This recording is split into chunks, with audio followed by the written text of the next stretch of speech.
नमस्कार दोस्तों, एक बार फिर से आपका स्वागत है। आपको बता दूं कि भारतवर्ष में भारतीय संविधान का किस तरह से गठन हुआ, कब हमें भारत में संविधान की ज़रूरत पड़ी, ये लक्ष्मीकांत के बुक के पहले पार्ट से हम जान सकते हैं।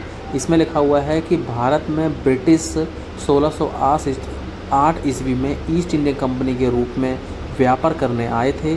1600 में महारानी एलिजाबेथ प्रथम को चार्टर द्वारा उन्हें भारत में व्यापार करने की विस्तृत अधिकार प्राप्त थे।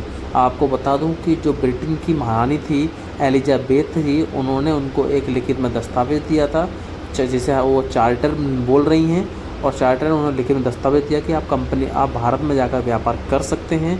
और 1600 में उन्होंने लिख के दिया था और 1608 ईस्वी में ये कंपनी भारत आ गई थी। और बता दें कि जो अभी तक सिर्फ व्यापारिक कार्यों तक ही सीमित थे, 1765 में बंगाल, बिहार और उड़ीसा के दीवानी यानी कि राजस्व एवं दीवानी न्याय के अधिकार प्राप्त कर लिए थे।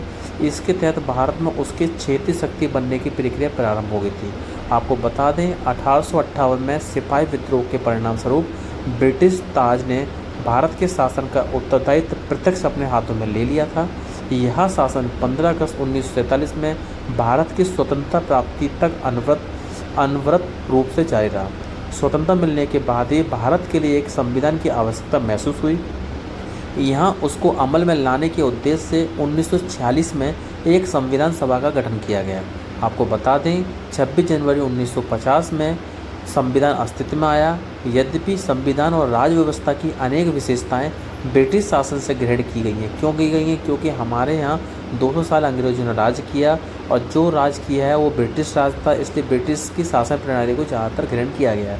तथापि ब्रिटिश शासन में कुछ घटनाएं ऐसी थी जिनके कारण ब्रिटिश शासित भारत में सरकार और प्रशासन की विधिक रूपरेखा निर्मित की गई। इन घटनाओं ने हमारे संविधान पर और हमारा जो राजतंत्र पर गहरा प्रभाव छोड़ा था।